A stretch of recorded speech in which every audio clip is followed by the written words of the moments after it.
எல்லாருக்கும் வணக்கம். நான் Hema Subramanian. Welcome to home cooking Tamil. நம்ம யூஸ்வலாக வீட்டில் டிஃப்ரெண்ட்டான ஸ்நாக்ஸ் ட்ரை பண்ணணும்னு நினைப்போம். இன்றைக்கி 2 விதமான ஸ்நாக் ரெசிபீஸ் தான் உங்களோட ஷேர் பண்ண போகிறேன். ஒன்று ரொம்ப பாப்புலரான ஒரு ஸ்ட்ரீட் ஃபுட், இது தவா பர்கர். இன்னொன்று பொட்டேட்டோ நகெட்ஸ். இது ரொம்ப டேஸ்ட்டாக இருக்கும். உருளைக்கிழங்கு வச்சு நம்ம செய்ய போகிறோம். ஸோ வாங்க அது எப்படி செய்கிறதுன்னு பார்க்கலாம்.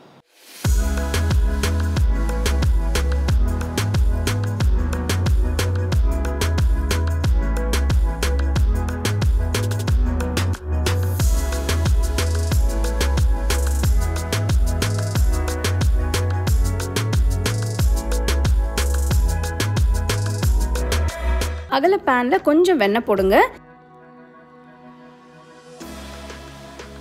இது ஸ்ட்ரீட் ஃபுட் ரெசிபி, ஸோ வெண்ணெய் கொஞ்சம் அதிகமாக யூஸ் பண்ண போகிறேன். இதில் பொடியை நறுக்கின ஒரு பெரிய வெங்காயம், பொடியை நறுக்கின 2 பல்லு பூண்டு, சின்ன துண்டு இஞ்சி பொடியை நறுக்கி போட்டு வதக்குங்க.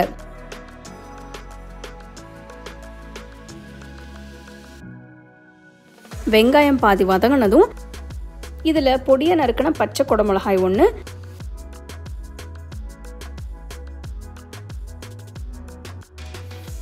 ரெண்டு மீடியம் சைஸ் தக்காளி நறுக்கி போட்டு கிண்டுங்க. இதை ஹை ஃப்ளேமில் 5 நிமிஷத்துக்கு வதக்கணும். அடுத்து 1 டீஸ்பூன் உப்பு, 1 teaspoon chaat masala, 2 teaspoon Schezwan paste போட்டு மிக்ஸ் பண்ணுங்க. ஷெஸ்வான் பேஸ்ட் வீட்டில் செய்கிறதுக்கான ரெசிபி லிங்க் டிஸ்கிரிப்ஷன் பாக்ஸில் இருக்குது. அதை பார்த்து நீங்கள் வீட்டில் இந்த பேஸ்ட் செய்யலாம். மசாலா நல்லா மிக்ஸ் பண்ணதும் இதில் 200 கிராம் பன்னீரை சின்ன சின்ன துண்டுகளாக கட் பண்ணி சேர்க்கிறேன். நீங்கள் விருப்பப்பட்டால் பன்னீரை துருவியும் சேர்க்கலாம்.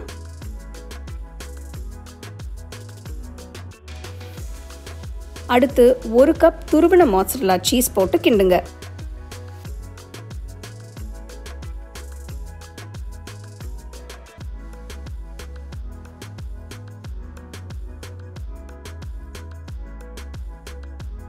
இந்த ஸ்டேஜில் உப்பு செக் பண்ணி பாருங்கள்.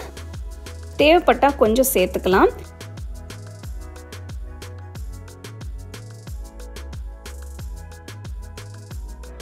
கடைசியாக நறுக்கின கொத்தமல்லி இலை போட்டு மிக்ஸ் பண்ணி அடுப்பை ஆஃப் பண்ணிடுங்க.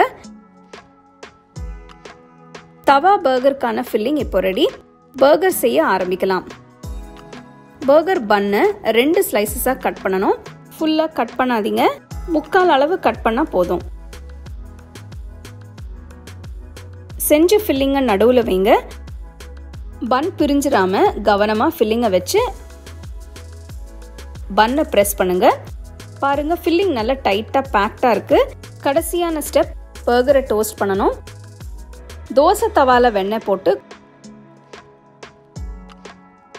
கொஞ்சமாக வெங்காயம், சாட் மசாலா தூள் 1 சிட்டிகை, கொஞ்சம் கொத்தமல்லி இலை, கொஞ்சம் சீஸ், கொஞ்சம் ஷெஸ்வான் சாஸ் போட்டு மிக்ஸ் பண்ணுங்க.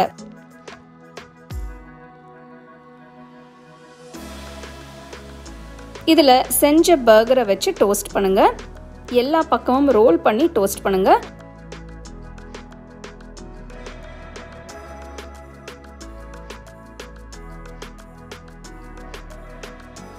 தவா பர்கர் இப்போ ரெடி. தவால இருந்து எடுத்து உடனே சூட சர்வ் பண்ணுங்க.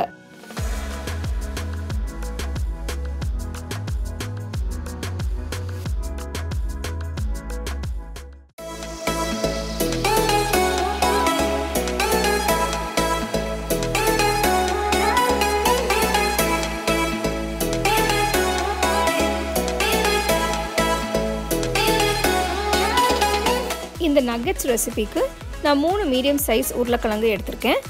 இதை ஏற்கனவே வேக வச்சு துருவி வச்சுருக்கேன்.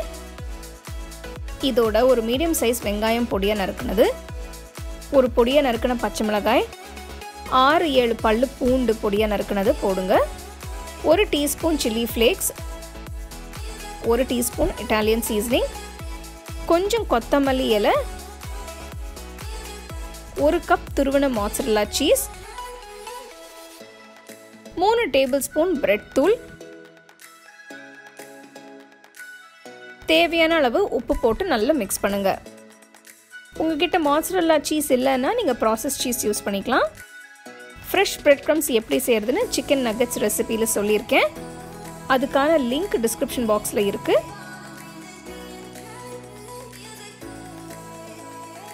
போலை மூடி 30 நிமிஷத்துக்கு ஃப்ரிட்ஜில் வைங்க. 30 நிமிஷம் ஆயிடுச்சு. உருளைக்கிழங்கு கலவை ரொம்ப ஒட்டுற மாதிரி இருந்தால் கையில் கொஞ்சம் எண்ணெய் தடவிக்கோங்க. அப்போ தான் உருட்டை ஈஸியாக இருக்கும்.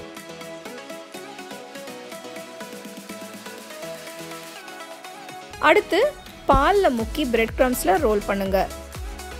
நீங்கள் பாலுக்கு பதில் சோள மாவு தண்ணியில் கரைச்சி யூஸ் பண்ணலாம். எல்லா நகட்ஸும் இந்த மாதிரி ரோல் பண்ண பிறகு 10 நிமிஷம் ஃப்ரிட்ஜில் வைங்க. அடுத்து தேவையான அளவு எண்ணெயை சூடு செய்து செஞ்ச உருளைக்கிழங்கு நகட்ஸை மெதுவாக போடுங்க.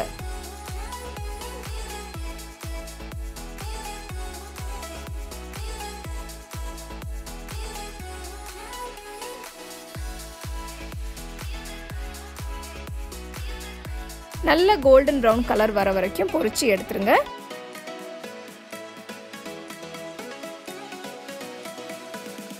இந்த நகட்ஸ்க்கு ஸ்பெஷல் டிப் செய்ய போகிறேன். இதுக்கு 3 டீஸ்பூன் மேயனேஸ்,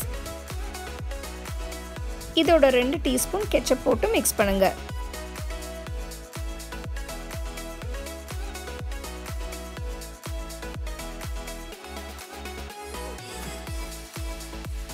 பொட்டேட்டோ நகட்ஸ் ரெடியாக இருக்குது. இப்போ இதை சூடாக சர்வ் பண்ணுங்கள்.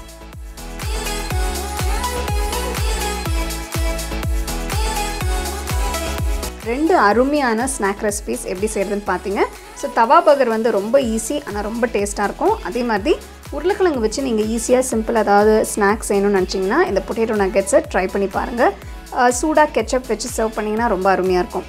கண்டிப்பாக அதை ரெண்டுமே நீங்கள் ட்ரை பண்ணி ரசித்து ருசித்து சாப்பிடுங்க.